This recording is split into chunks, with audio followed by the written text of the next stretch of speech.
नमस्कार, मेरा नाम बनजोत है। आपने ये अक्सर पढ़ा सुना होगा कि भारत विश्व की सबसे तेज गति से बढ़ती हुई अर्थव्यवस्थाओं में एक है। पर इस सबसे तेज गति से बढ़ती हुई अर्थव्यवस्था में असमानता का आलम यह है कि हाल ही में रिलीज हुए ग्लोबल हंगर इंडेक्स यानी कि वैश्विक भूख सूचकांक में 125 देशों में से भारत का नंबर 111वां है। यानी कि वह 125 देश जिन्हें कि भूख सूचकांक के आधार पर आंका गया, उसमें से केवल 14 देशों को ही भारत पीछे छोड़ पाया। आगे बात करने से पहले आपको ये बता देना यहाँ जरूरी है कि भारत ने इस रिपोर्ट को रिजेक्ट कर दिया है। इस रिपोर्ट के अनुसार भारत न सिर्फ हमारे पड़ोसी मुल्कों से भी काफ़ी पीछे है, बल्कि वह विश्व के तमाम बड़े देश G20 और तमाम बड़े देशों से भी भारत काफ़ी पीछे है। आखिर वो ऐसे कौन से 14 देश हैं जिन्हें भारत पीछे छोड़ पाया? उन देशों का नाम इस प्रकार है: Timor Leste, Mozambique, Afghanistan, Haiti, Guinea Bissau, Liberia, Sierra Leone, Niger, Lesotho, Democratic Republic of Congo, Yemen, Madagascar, Central African Republic, South Sudan, Burundi और सोमालिया। इसमें से तो हो सकता है कुछ देशों के आपने नाम भी ना सुने हो। निश्चित रूप से इन देशों के साथ यदि भारत भूख के सूचकांक में खड़ा है और उसके बाद यदि भारत विश्व की सबसे बढ़ती हुई तेज गति से बढ़ती हुई अर्थव्यवस्थाओं के बीच है, तो इस दो सच्चाइयों को एक धरातल पर ला के देखना बड़ा मुश्किल है। पर आपको आश्चर्य होगा कि भारत आखिर इतना नीचे कैसे हो सकता है। जो खबरें आपने पिछले कुछ दिनों पढ़ी होगी कि एक पड़ोसी मुल्क में आटा नहीं मिल रहा तो दूसरे के यहाँ पेट्रोल नहीं मिल रहा, वह एक इमीडिएट पास्ट था। उससे अलग ये रिपोर्ट ऐसी है जो कि एक लॉन्ग टर्म डेटा को स्टडी करती है। इस रिपोर्ट को बनाए जाने में 4 फैक्टर्स को कंसिडर किया गया।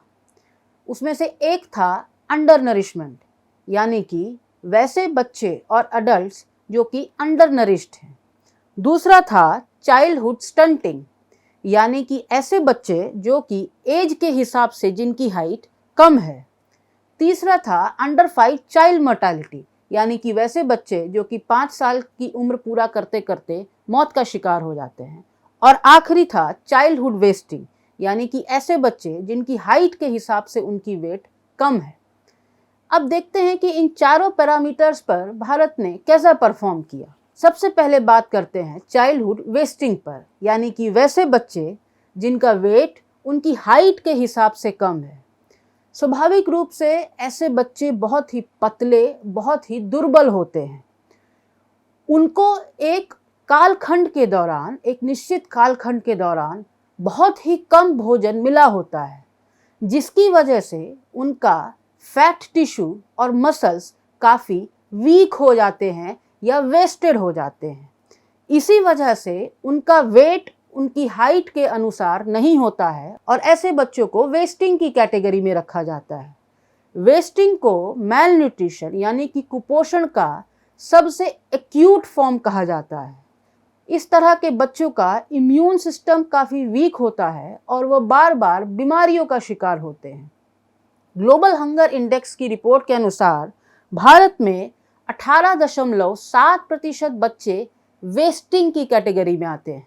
यह विश्व के किसी भी देश में पाए जाने वाले सबसे ज़्यादा वेस्टेड बच्चे हैं। इसका मतलब भारत का नंबर चाइल्डहुड वेस्टिंग की कैटेगरी में इस रिपोर्ट के अनुसार विश्व में सबसे पहला है। दूसरी जो बात इस रिपोर्ट में कही गई वो थी चाइल्डहुड स्टंटिंग, यानी कि वैसे बच्चे जिनकी हाइट उनकी एज के हिसाब से कम थी। वेस्टिंग और स्टंटिंग में एक मूलभूत फर्क है।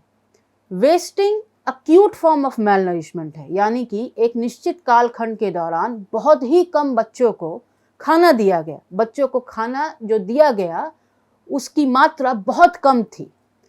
पर स्टंटिंग एक लंबे समय तक होने वाला मैलनरिशमेंट है। ये वेस्टिंग जैसा भयावह नहीं है। इसमें बच्चों को दिए जाने वाले खाने की मात्रा उतनी कम नहीं है जितनी कि वेस्टिंग में है, पर यह एक लंबे कालखंड के दौरान होती है और वेस्टिंग बच्चों में एक छोटे कालखंड के दौरान होती है। इस रिपोर्ट के अनुसार भारत में करीब 35.5% बच्चे स्टंटिंग की कैटेगरी में आते हैं। यदि विश्व में उन 20 देशों की लिस्ट बनाई जाए जिसमें कि स्टंटिंग सबसे ज़्यादा है, तो भारत का नंबर उसमें 15वां है इस रिपोर्ट के अनुसार। यानी कि सिर्फ 5 और ऐसे देश हैं जहां के बच्चे भारत से ज़्यादा स्टंटेड हैं।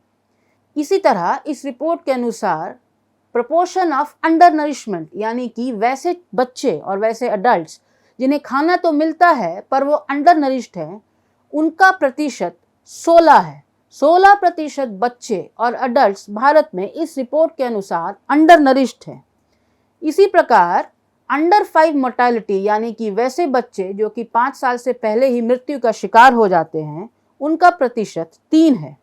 ये रिपोर्ट ये बात भी कहती है कि वैसी महिलाएं जो कि एनीमिक है, उनका प्रतिशत 50 से भी ज़्यादा है। इसका मतलब भारत की आधे से ज़्यादा महिलाएं एनीमिक हैं। जैसा कि मैंने पहले बताया, भारत ने इस रिपोर्ट को खारिज कर दिया है और भारत ने इस रिपोर्ट को खारिज ये कह के किया कि इसकी मेथडोलॉजी में गलती है। पहली गलती जो भारत ने बताई वो ये कहा कि जो 4 इंडिकेटर्स का इस्तेमाल हुआ, जिसके बारे में पहले मैंने आपको बताया इस रिपोर्ट को बनाने में, उन 4 में से 3 इंडिकेटर्स तो बच्चों से ही जुड़े हुए हैं। ये बात सही है। 3 इंडिकेटर्स वो है चाइल्डहुड स्टंटिंग, चाइल्डहुड वेस्टिंग और अंडर 5 चाइल्ड मोर्टेलिटी। इसलिए ये रिपोर्ट गलत है क्योंकि 4 में से 3 इंडिकेटर्स तो बच्चों से जुड़े हुए हैं। पर उन 136 देशों का जिनका ग्लोबल हंगर इंडेक्स स्कोर जारी किया गया और वो 125 देश जिनकी रैंकिंग की गई, उन सब के लिए ये पैमाने सेम थे। ऐसा नहीं है कि भारत के लिए कुछ अलग पैमाने तय किए गए और बाकी देशों के लिए कुछ अलग पैमाने तय किए गए। तो जब इन्हीं चारों पैमानों को सभी देशों पर लागू किया गया और एक रिपोर्ट बनाई गई, तो फिर इस रिपोर्ट को क्या गलत ठहराया जा सकता है? यहाँ पर आपको ये भी बताते हैं कि उन 136 देशों में से जिन पर ये रिपोर्ट बनाई गई, भारत इकलौता देश है जिसने कि इस रिपोर्ट को नकार दिया है। भारत का दूसरा ऑब्जेक्शन ये है कि प्रपोर्शन ऑफ अंडर नरिशमेंट, यानी कि वैसे बच्चे और अडल्ट्स जो अंडर नरिश्ड हैं, उनका आंकड़ा इकट्ठा करने के लिए जिस तरीके का इस्तेमाल किया गया वो गलत है। भारत ने दावा किया प्रेस विज्ञप्ति जारी कर कि प्रपोर्शन ऑफ अंडर नरिशमेंट का डेटा केवल 3000 लोगों को टेलीफोन करके इकट्ठा कर लिया गया। अब इतने बड़े देश में जहां के 140 करोड़ लोग रहते हैं, 3000 टेलीफोनिक इंटरव्यूज के आधार पर आप प्रपोर्शन ऑफ अंडर नरिशमेंट का डेटा कैसे इकट्ठा कर सकते हैं? पर क्या प्रपोर्शन ऑफ अंडर नरिशमेंट का डेटा ऐसे ही इकट्ठा किया गया? द वायर ने इन रिपोर्ट को बनाने वाली दोनों एजेंसियों से बात की और इस पर सवाल किया। उन्होंने हमें जो तथ्य बताए वो भारत सरकार के दावे से बिल्कुल उलट थे। उन्होंने हमें समझाया कि प्रपोर्शन ऑफ अंडर नरिशमेंट 2 तरीकों से इकट्ठा किया गया। पहला जो इंडिकेटर था उसका वह था per capita availability of food, यानी कि हर आदमी को कितना खाना उपलब्ध है। इसका फिगर कहाँ से आया? इसका फिगर फूड बैलेंस शीट से आया। वो फूड बैलेंस शीट्स कहाँ से आई? वो फूड बैलेंस शीट्स भारत सरकार ही रिलीज करती है।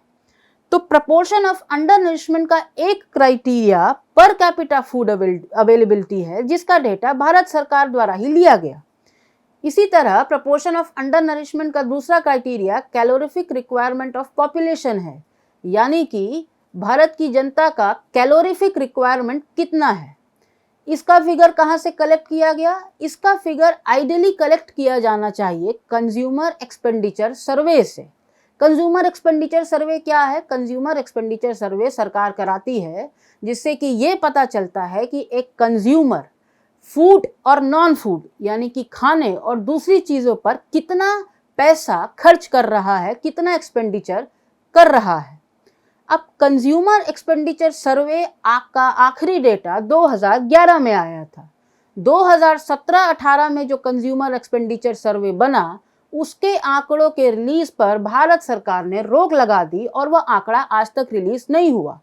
तो जब कंज्यूमर एक्सपेंडिचर सर्वे का डेटा है नहीं, उसको पूरा करने के लिए इस रिपोर्ट को बनाने वाले लोगों ने उस 3000 टेलीफोनिक इंटरव्यूज का सहारा लिया।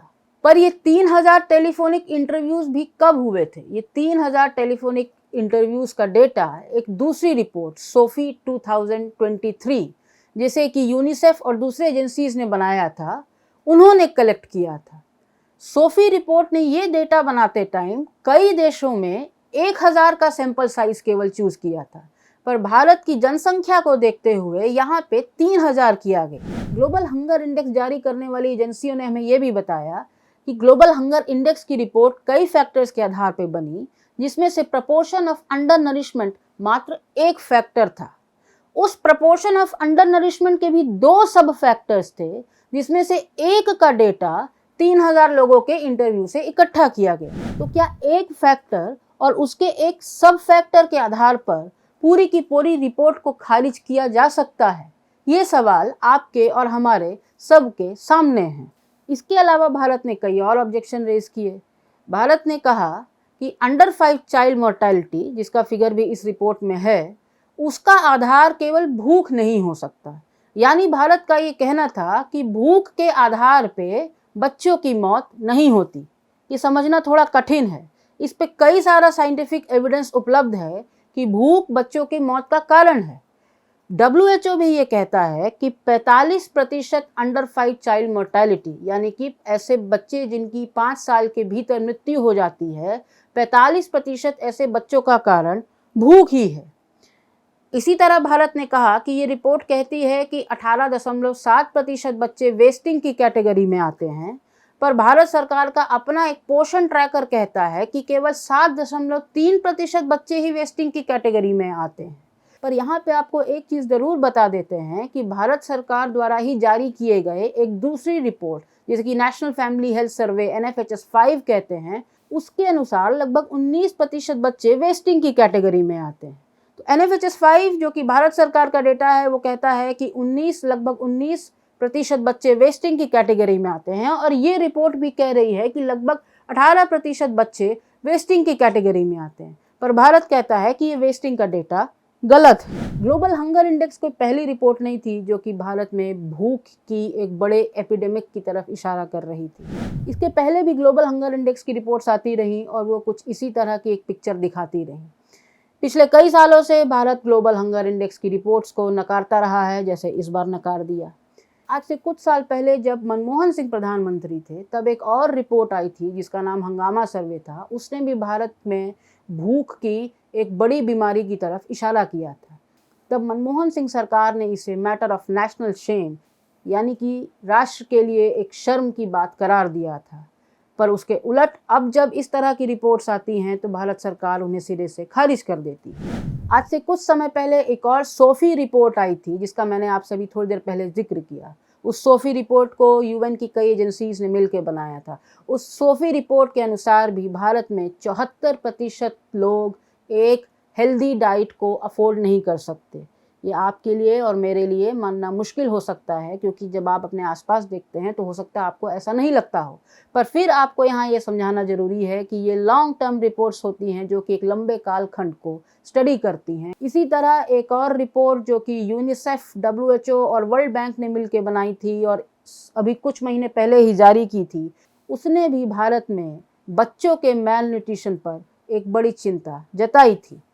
पर भारत सरकार ग्लोबल हंगर इंडेक्स की रिपोर्ट को फिर भी खारिज करती है।